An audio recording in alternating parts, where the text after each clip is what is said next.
Hallo, es ist wieder soweit. Unser kleiner Porsche braucht eine 20.000 Kilometer Wartung. Wir werden euch in diesem Film alle dafür nötigen Schritte zeigen. Der Motor ist nun warm. Wir beginnen bei der Inspektion mit dem Ölwechsel. Hierzu wäre es nicht unbedingt nötig, die Unterbodenverkleidung auszubauen, aber man hat doch mehr Platz, um nachher die Ölreste wegzuwischen. Sowas ist bei Porsche mit 11 Schrauben fest. Vorsicht, die Schrauben sind auch noch unterschiedlich. In der hinteren Reihe sind 5. Ich mache 4 davon raus. Die 5. dient dazu, dass mir das Ding nicht auf den Kopf fällt. Die mittlere Reihe hat 3 Stück. Und vorne versteckt sind weitere 3.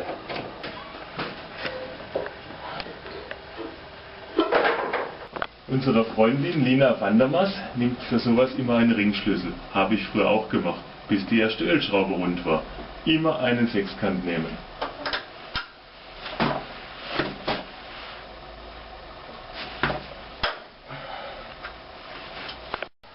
Vorsicht, das Öl, welches aus dem Porsche kommt, ist heiß.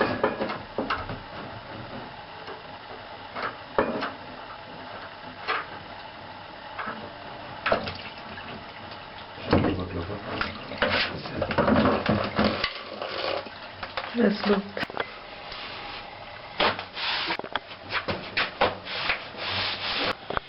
Die nächste Sauerei gibt es nun, wenn ich den Ölfilter wegschraube.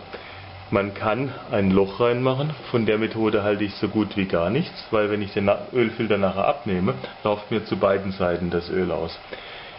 Ein Lumpen drumherum binden ist wahrscheinlich immer noch das Beste. Zum Lösen des Filters nehme ich eine Filterkette.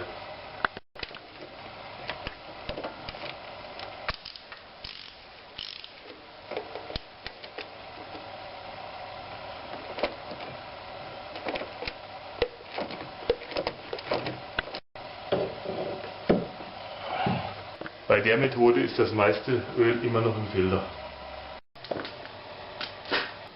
Schauen wir mal, wie viel Öl noch im Filter ist. Auf die Lichtfläche des neuen Filters kommt etwas Fett. Man kann auch einen Tropfen Öl nehmen.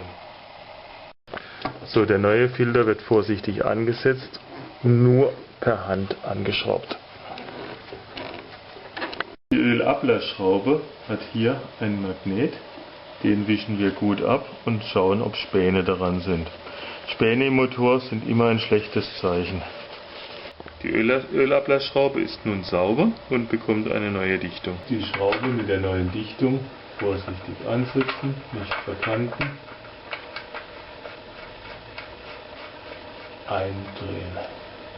Die Ablassschraube vorsichtig mit Gefühl anziehen. Nicht überziehen, sonst geht sie das nächste Mal nicht auf. Bevor ihr wieder einen neuen Ölbrett aufmacht, ich nehme immer extra Virgin. Der Motor bekommt gut 5 Liter Öl für den Anfang und dann schauen wir mal. Und im Messstab fehlt noch ein guter Viertel-Liter. Wir füllen das Öl bis zur Maxmarke auf. Wir starten nun den Motor auf Leerlauf und lassen ihn so lange laufen, bis der Öldruck. Dann kurz ein bisschen die Drehzahl anheben und aus. Durch das Laufen lassen hat sich nun der Ölfilter wieder gefüllt und das Öl ist auf Minimum. Wir füllen die Menge noch nach. Der Ölwechsel ist nun zu Ende und wir können mit der Inspektion weitermachen. Wir prüfen den Motor auf Sicht von unten, schauen, ob es irgendwo Leckagen gibt an den Kühlmittelschläuchen oder Ölverlust. Hier zum Beispiel am Ölthermostatgehäuse. Alles dicht, Stecker sitzen, Ausgleichswellen dicht, kein Problem oben. Aha, gut. Auf der anderen Seite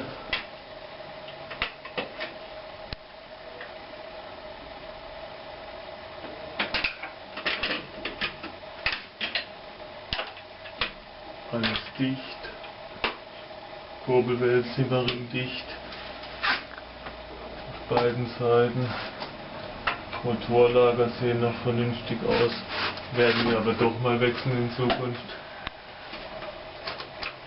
Das Lager auf der anderen Seite. Auch der Ölkühler, alles dicht.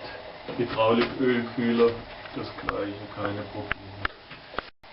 Wir schauen nach der Aufhängung des vorderen Stabilisators. Die die Gummis sind alle dicht, sind auch erst letztes Jahr gewechselt. Die Aufhängung ist fest, auf der anderen Seite ist auch alles gut. Wir schauen nach den Stoßdämpfern. Links, gut. Rechts. Die Staubelge am Lenkgetriebe, auch in Ordnung. Andere Seite etwas schmutzig, aber nicht rissig und voll funktionsfähig. Wir schauen nach dem Kreuzgelenk der Lenkung und fetten dieses etwas ab. Wir prüfen die Dichtigkeit des Servogetriebes. Hier alles in Ordnung. Zur Pumpe vor, ist gut. Hinten auch. Unter Motor sind wir soweit fertig, also kann die Verkleidung wieder drauf. Die Verkleidung wird von hinten angesetzt und mit einer Schraube mal vorsichtig befestigt. So, jetzt kann man die anderen 11 Schrauben suchen gehen. Hier sind 2 Löcher für Schrauben, aber nur die inneren haben jeweils Schrauben beim S2. Die mittlere Schraubenreihe hat keine metrischen Gewinde, sondern Blechschrauben. Nicht verwechseln. Wir prüfen, ob die Manschetten an den Spurstangen noch dicht sind. Hier darauf achten, ob man Fettreste findet. Wir prüfen, das Spiel im Spurstangenkopf ist gut. Wir schauen auch nach den Manschetten am Querlenker, sind auch noch in Ordnung. Und prüfen die hintere Lagerung der Querlenker. Sieht auch noch sehr schön aus. Zur Bremsenkontrolle gehört auch eine Überprüfung, ob die Bremsschläuche noch gut und nicht rissig sind. Der Bremsschlauch sieht noch sehr gut aus. Wenn das Rad schon mal ab ist, können wir die Dicke der Bremsklötze kontrollieren. Hier ist noch ausreichend Belag auf dem Fahrzeug. Wir prüfen das Tragbild der Bremsscheiben. Hier ist nicht mehr allzu viel drauf, die müssen vor dem nächsten TÜV erneuert werden. Die Dicke der Bremsscheiben kann man mit der Mikrometerschraube prüfen. Wer keine Mikrometerschraube besitzt, kann es auch mit einer Schieblehre machen. Er muss nur 2 Bleche unterlegen. Nun misst man mit den Blechen und sieht nachher die Stärke der Bleche ab. Im Schauloch an der Kupplungsglocke kann der Kupplungsnehmerzylinder in der Arbeit beobachtet werden und auch die Stärke der Kupplung kontrolliert werden.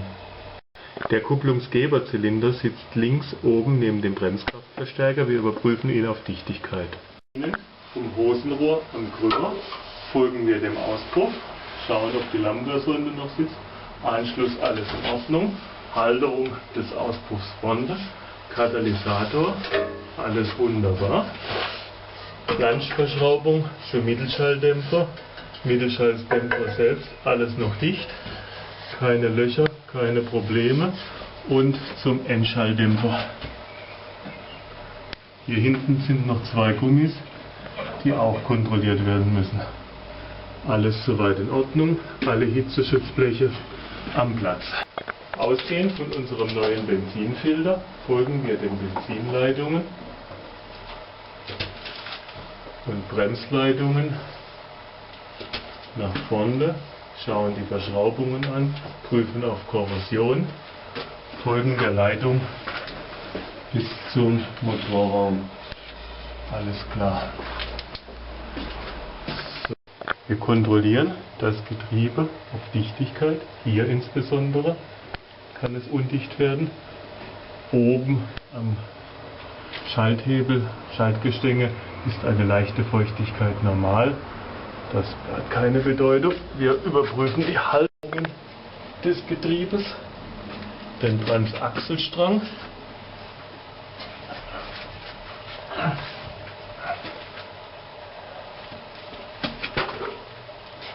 Und auch von der Vorne ist er ganz gut. Okay.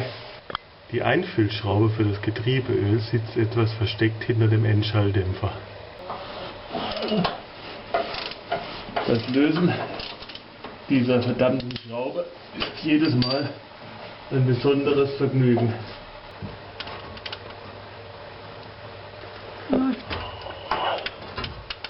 Das Öl läuft raus, also ist das Getriebe noch gut gefüllt. Anziehen, sonst hat man das nächste Mal wieder das gleiche Vergnügen. Wir überprüfen die Manschetten der Antriebswelle. Gut, hier kann nicht viel sein. Ihr kennt ja meinen Film, wo ich das letzte Mal gewechselt habe. Die andere Seite. Innen alles in Ordnung. Außen alles gut. Dieses Spiel in axialer Richtung ist normal. Radial ist kein Spiel. Stoßdämpfer und Aufhängung der Hinterachse. Alles fest. Keine gerissenen Gummis. Alles klar. Die andere Seite. Stoßdämpfer, Achsaufhängung. Alles gut. Dies ist der hintere Stabilisator. Wir überprüfen, ob die Manschetten dicht sind und ob die Haltegummis alle noch in Ordnung sind und nichts ausgeschlagen ist. Alle Gelenke gut, alles dicht. Wir kontrollieren die Bremse auf Dichtigkeit, hier an den Entlüftungsventilen, und auch unten ist keinerlei Bremsflüssigkeit zu sehen. Da sind alle Zylindermanschetten noch dicht. Wir kontrollieren die Bremsscheibe hinten. Das Tragbild ist noch soweit in Ordnung, etwas eingelaufen ist sie schon. Die Beläge sind noch hinreichend stark. So, der Benzinfilter sitzt über der rechten Antriebswelle oben am Tank. Zum Lösen eignet sich am besten ein solcher Krähenfußschlüssel und ein Gabelschlüssel zum Gegenhalten.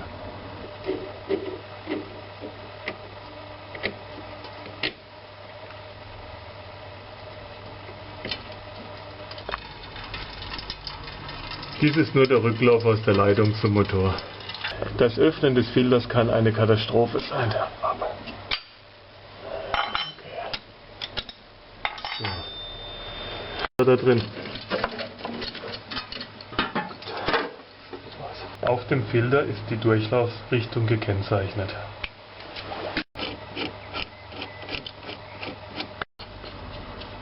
Sehr schön. Beide Seiten müssen natürlich wieder gut festgezogen werden, damit der nächste Mechaniker die gleiche Freude hat beim Lösen.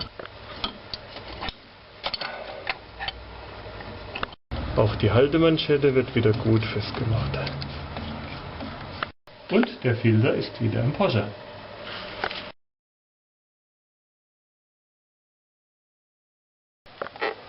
Der Keilriemen zur Servopumpe. Gut. Und der Keilriemen von der Lichtmaschine. Gut und hat die. Ganz wichtig beim S2 ist auch eine regelmäßige Kontrolle der Zahnriemen. Ich nehme die Verkleidung hier ab, wieder viele Schrauben.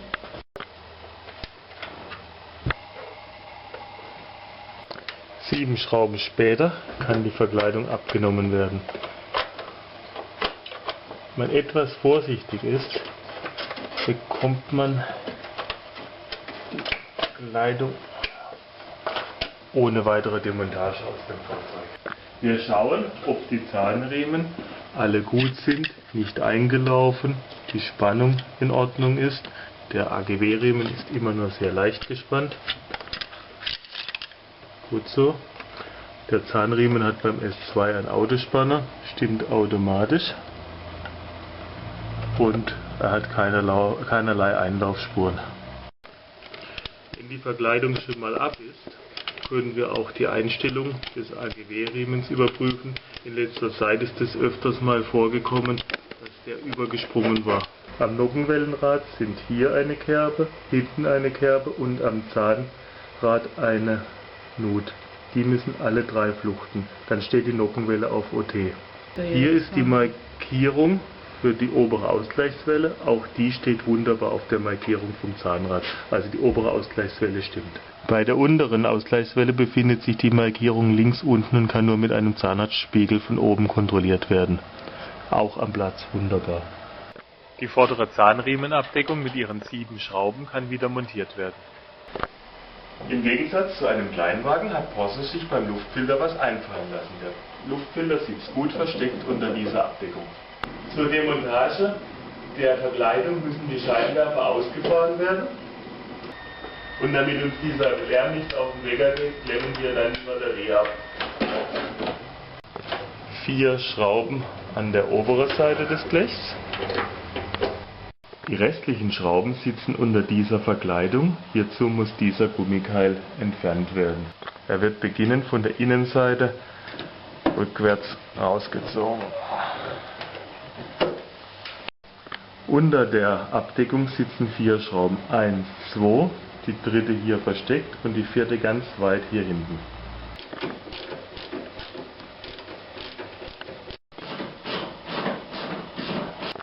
Und ganz tricky, bis jetzt waren alle Schrauben 8er Schlüsselweite, aber die versteckte Mutter hier unten hat natürlich 10. Bei der Demontage und Montage des Blechs kann es hier in diesem Spalt sehr leicht zu Kratzern kommen, deshalb klebe ich den Spalt gut mit Tape ab. Die gleiche Geschichte auf der anderen Seite. Gummikeil entfernen und wieder die 4 Schrauben lösen. Nun kann man versuchen, das Blech vorsichtig zu entnehmen.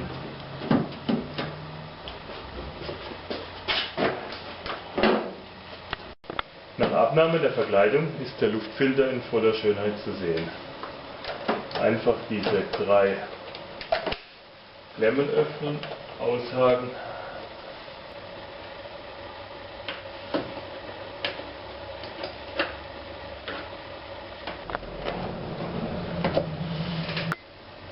Das ist schon ganz gut dreckig. Es lohnt sich auf jeden Fall zu wechseln. Das Luftfiltergehäuse wird gut ausgesaugt.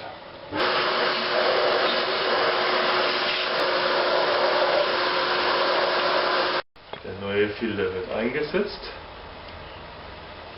und zurück ins Fahrzeug.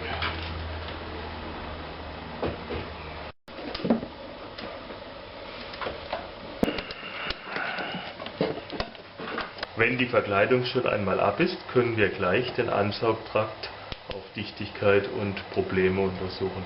Die Schellen sitzen alle fest, Gummi ist noch gut und geschmeidig. Luftmengenmesser sieht von äußerlich okay aus. Zur Drosselklappe hin auch alles dicht, flexibel und fest. Bei der Drosselklappe ist es wichtig, den Zug hier zu fetten und die Gelenke können auch etwas Fett vertragen.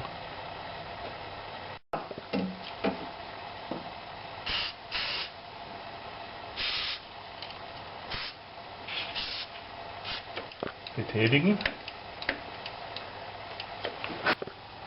Wir hören auch den Leerlaufschalter klicken. Nach den Arbeiten am Luftfilter können wir die Verkleidung wieder anbringen. Um das Kleid anzusetzen, kann man hier die Führungen gut fetten, damit es gut in die Zangen rutscht.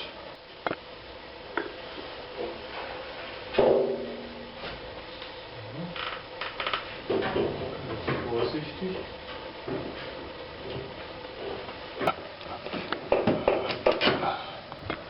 Wichtig ist nun, dass alle Schrauben der Verkleidung zuerst nur angesetzt werden und dann die Verkleidung nochmal ausrichten und festziehen. Die kleine kommt nach links und die größere nach rechts. Okay. Eine halbe Stunde später habe ich es geschafft. Das ganze Puzzlespiel ist in der Verkleidung. Nun können alle Schrauben angezogen werden. Zu guter Letzt auch noch die 4 Blechschrauben.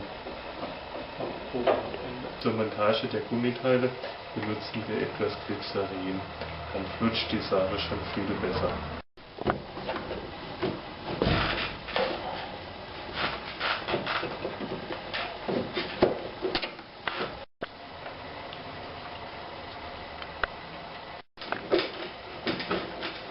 Unter die leichte Schiene und gut.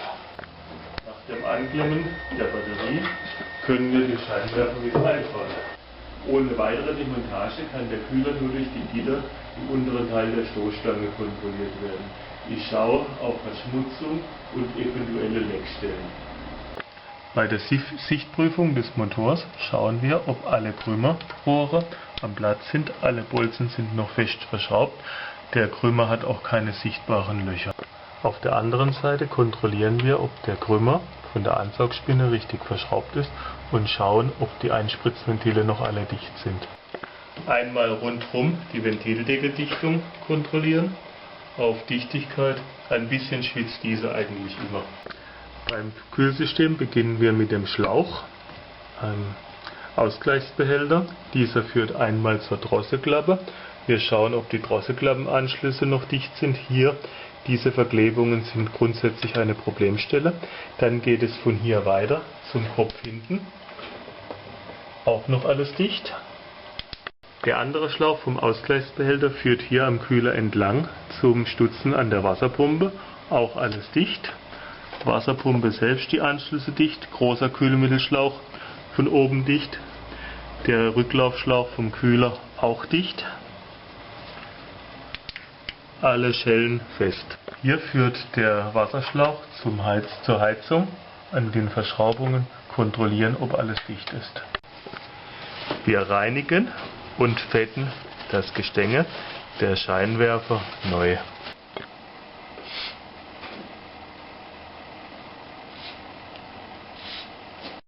Nach dem Sprühöl gut Fett auf die Gelenke geben, damit kein Schmutz keine Chance hat, in die Gelenke einzudringen. Nach dem Fetten fahren wir die Scheinwerfer mehrfach auf und zu, damit sich das Fett optimal verteilt. Wir prüfen den Stand der Kühlflüssigkeit und den Wirkungsgrad des Frostschutzes. 22 Grad, da müssen wir für den nächsten Winter vielleicht noch ein bisschen ergänzen. Der Stand der Servoflüssigkeit wird hier kontrolliert. Aufmachen, innen drin ist ein Wäschstab, abstreifen, kurz wieder reindrehen und ablesen. Ist bei Minimum. Hier ist minimal, hier ist maximal.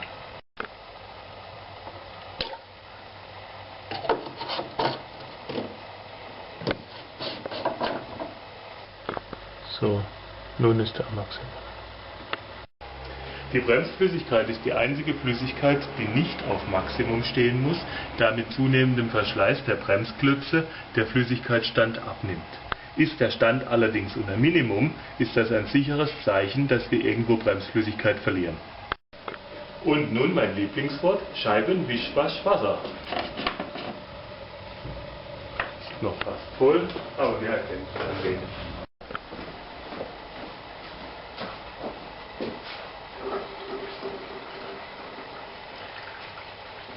Wer eine wartungsfreie Batterie hat, kann auf diesen Arbeitsschritt verzichten.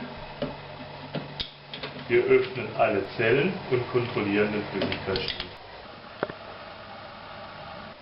Der Motor ist eiskalt, wir können mit den Zündkerzen beginnen.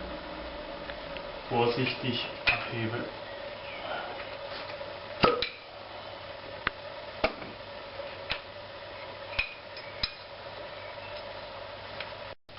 Der Motor ist zwar durch die speziellen Kerzenstecker gut geschützt, ausblasen kann dennoch nicht schaden.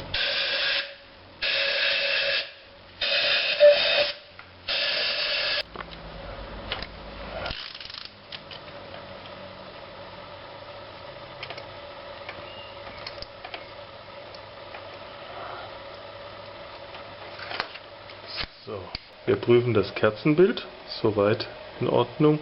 Nur etwas rußig von der kurzen Fahrtstrecke heute Morgen. Wir prüfen den Elektrodenabstand, dieser ist normal werksseitig eingestellt, aber eine Kontrolle kann nicht schaden. Die Zündkerze wird vorsichtig in den speziellen Schlüssel eingesetzt und nun vorsichtig ansetzen, schön in der Führung bleiben und ganz vorsichtig in das Gewinde einführen. Ich ziehe die Zündkerzen immer mit 25 Newtonmeter an, das reicht. 30 halte ich für ein bisschen viel.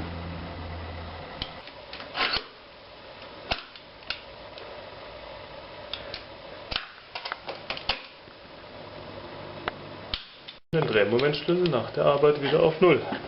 Vor dem Aufsetzen kontrollieren wir noch die Zündkerzenstecker. Die Stecker wieder in der richtigen Reihenfolge auf die Kerzen ansetzen. Dann die Stecker runterdrücken, bis es Plopp macht.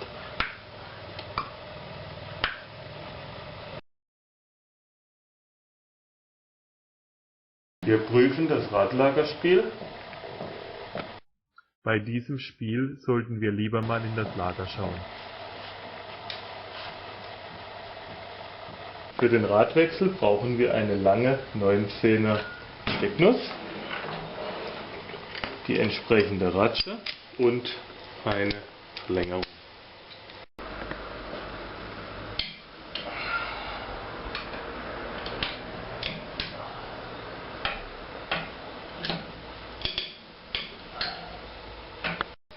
Wir hatten ja schon öfters mal die Diskussion, wie man einen 944 am besten anhebt.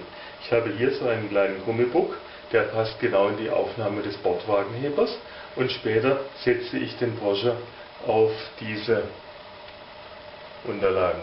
Die sind von einer Hebebühne, Stück Birnenholz. Zum Anheben des Fahrzeugs setzen wir den Wagenheber hier an der Aufnahme des Bordwagenhebers an.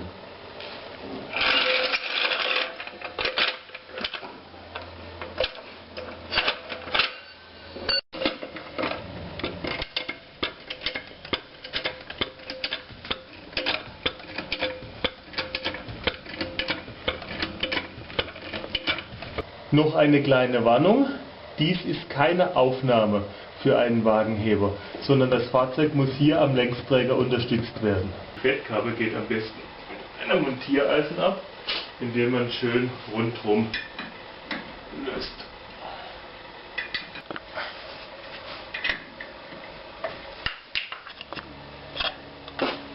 Die Scheibe muss ich gerade noch bewegen lassen, ohne dass man mit dem Schraubenzieher am Rand verkantet.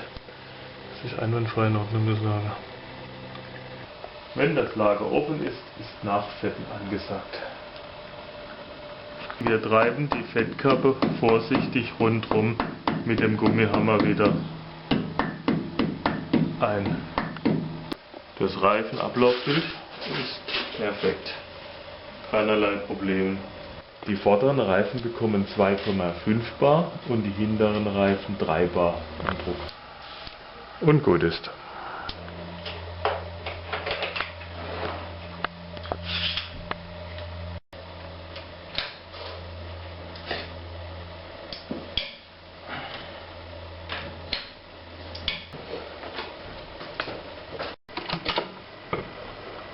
Das Rad ist schon frei, gell? Nicht mehr richtig stehen.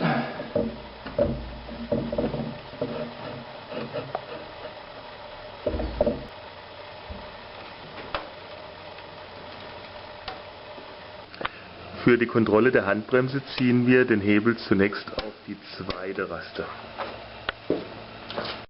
Nun müssen sich beide Räder gerade noch drehen lassen. Wir gehen auf die dritte Stufe. Auf dem linken Rad haben wir schon Bremswirkung. Im rechten Rad beginnt sie auch. Vierte Stufe. Die Räder müssen vollständig blockiert sein. Wir arbeiten für uns selbst, also machen wir es uns auch bequem.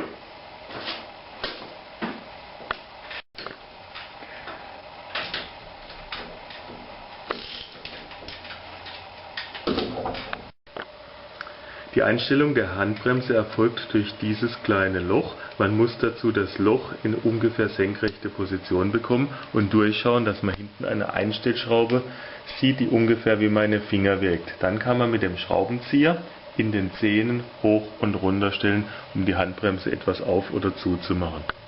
Ich bin auf der Einstellstellung. Wenn ich nun die Zähne nach oben ziehe, wird die Bremse leichtgängiger. Wenn ich die Zähne nach unten bewege, geht sie schwerer. Schauen wir mal, wie schwer die Bremse nun geht. Also ein Zahn mehr darf es noch sein.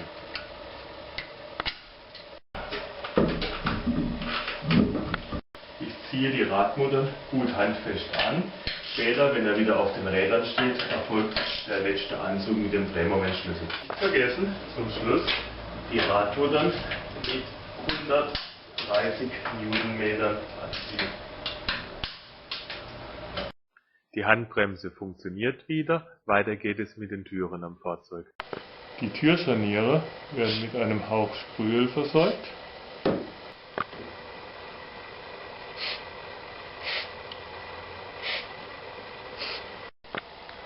Ein wenig Sprühöl auf das Gelenk des Feststellers. Und dann die Fangbänder hinten gut fetten.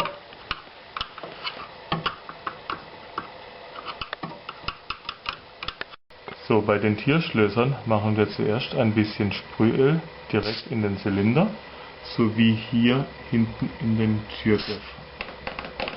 Bei der Innenseite das gleiche Prinzip. Erst etwas Sprühöl in die Ecken und dann hier am Auslöser ein klein wenig Fett. Natürlich vergessen wir auch die anderen Türen an unserem Porsche nicht. Hier immer an dieser Motorraumverriegelung gut ölen.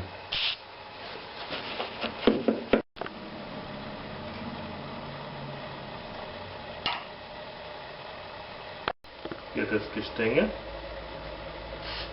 geölt und der Zug abgefettet. Die Türdichtungen werden kontrolliert und mit Hirschtalg geschmiert.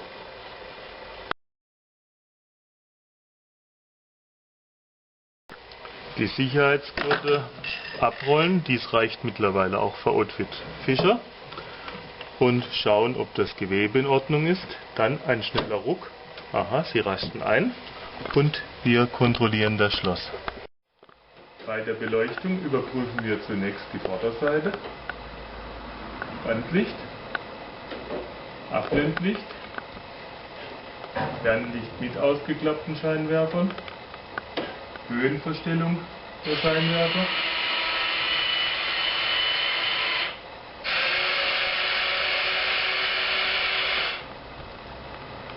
und Fernlicht noch mit geschlossenen Klappscheinwerfern. Nebelscheinwerfer.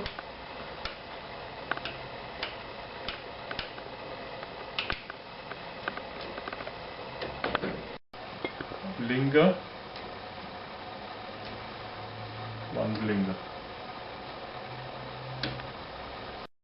Beide Kennzeichenleuchten gehen, Rücklichter gehen, Rückfahrscheinwerfer sind in Ordnung und die Bremslichter funktionieren auch. Natürlich müssen wir auch kontrollieren, ob wir noch die Straße freimachen können. Wir schauen auch, ob unser Hubdach funktioniert. Gut. Auf die Zahnstange kommt immer etwas weißes Fett. Die übrigen elektrischen Verbraucher, zum Beispiel die Entrichtung der Heckklappe, funktioniert. Wischer, Heckscheibenheizung und Spiegel habe ich jetzt auch kontrolliert. Fensterheber links und rechts, kein Problem. Wir überprüfen das Kupplungspedal und den Freigang des Bremspedals. Sehr schön. Zur Überprüfung des Bremskraftverstärkers drücken wir 10-mal kräftig auf das Pedal, halten es gedrückt und starten den Motor. Und dann gibt das Pedal noch ein Stück nach. Wenn der Motor schon heiß ist, können wir auch gleich die Heizung überprüfen. Alle Gebläsestufen arbeiten und die Heizung auf voller Pulle reicht vollkommen aus und schaltet auch wieder ab. Also ist der Clip am Heizungsgestänge noch in Ordnung. So, ich habe mittlerweile ein paar kleine Kampfspuren, aber unser Porsche ist wieder fit und darf mit den anderen kleinen Porsches spielen gehen.